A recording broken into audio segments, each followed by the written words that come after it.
சத்தான சூப்பரான ஒரு இட்லி செய்யலாமா வாங்க. இப்போ பார்த்தீங்கன்னா நான் ஒரு டம்ளரில் வரகரிசிங்க, வரகரிசி ஒரு டம்ளர் நிறைய நல்லா சுத்தமாக க்ளீன் பண்ணி எடுத்து வச்சுக்கோங்க. மாப்பிள்ளை சம்பா அரிசி எடுத்து வச்சுருக்கேங்க. பார்த்தீங்கன்னா தெரியும். இது பார்த்தீங்கன்னா கருப்பு கவுனி அரிசி மாதிரி தான் இருக்கும். உடம்புக்கு ரொம்ப நல்லதுங்க.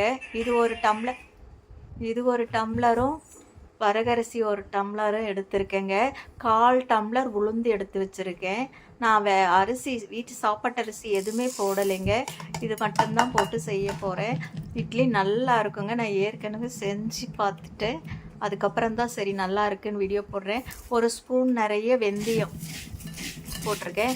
நல்லா கலக்கிட்டு நல்லா ஒரு 4-5 வாட்டி நல்லா கழுவிட்டு ஒரு 8 மணி நேரம் ஊற வச்சிடணுங்க. 8 மணி நேரன்றது ஒரு 6 மணி நேரமாவது ஊற வச்சிடணும். பாருங்கள் நல்லா ஊறிடுச்சு.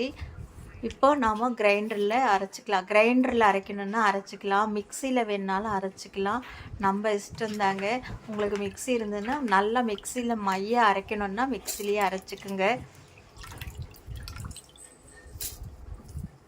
ஊற வச்சுருந்ததை எடுத்து நான் கொஞ்சம் கொஞ்சமாக போட்டு மிக்சியில் நம்ம எப்படி இட்லிக்கு அரைப்போமோ அந்த இதில் அரைச்சிட்டேங்க.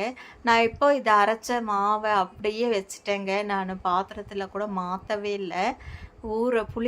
புளிச்சவுடனே நம்ம இட்லி ஊற்றிக்கலாம். புளிக்கிறதுக்கும் அதே மாதிரி தாங்க. ஒரு 8 மணி நேரமாவது விடணும். நைட்டு ஆட்டி வச்சிங்கன்னா காலையில் செஞ்சுக்கலாம், காலையில் அரைச்சி வச்சிங்கன்னா நைட்டு செஞ்சுக்கலாம். நான் இப்போ பார்த்தீங்கன்னா நல்லா புளிச்சிச்சுங்க. எடுத்து நான் வேறு பொங்கியே வந்துருச்சுன்னு வச்சுக்கோங்களேன். மிக்ஸி ஜாரே ஃபுல்லாக வழிஞ்சிச்சு. அதனால தான் நான் எடுத்துகிட்டு வேறு பாத்திரத்தில் மாற்றிட்டேன். இப்போ நம்ம சால்ட் உப்பு போட்டுக்கலாம்.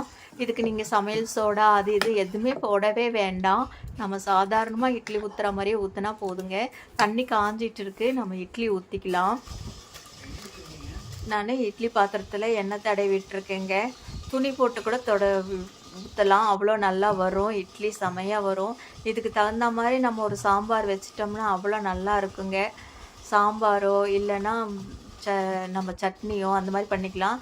நான் இன்றைக்கி மைசூர் சட்னி, அதாவது மைசூர் சாம்பாருன்னுவாங்க. ஒவ்வொருத்தரும் ஒவ்வொரு மாதிரி ஒவ்வொரு ஊரில் சொல்லுவாங்க.